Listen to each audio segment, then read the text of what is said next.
Donc, chapitre 6, l'origine préférentielle.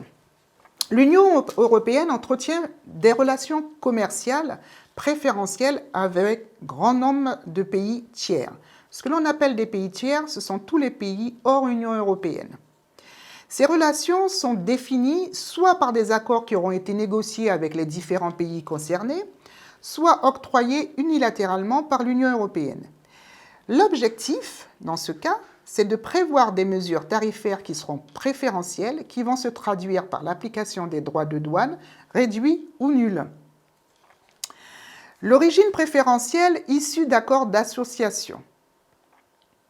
Ces accords préférentiels concernent plus d'une centaine de pays.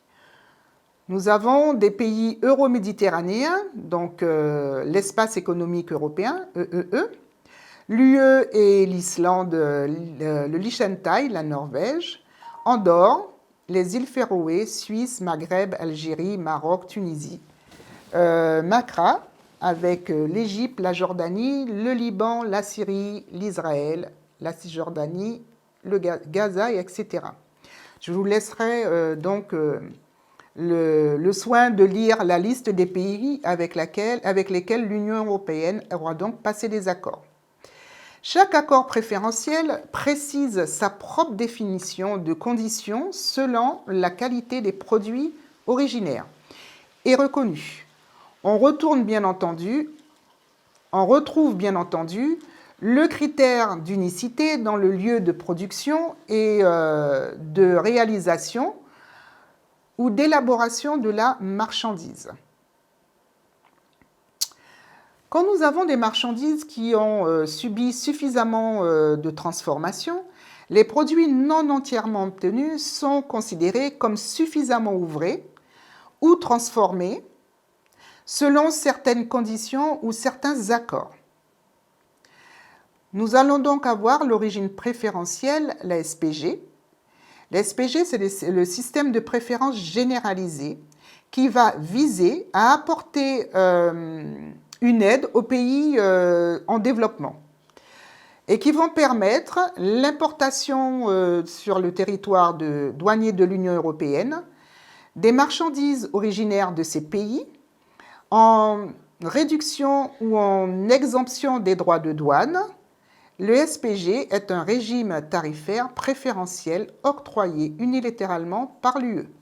Quand nous avons des marchandises entièrement obtenues dans un pays, on retrouve le critère d'unicité dans le lieu de production, de réalisation ou d'élaboration de la marchandise.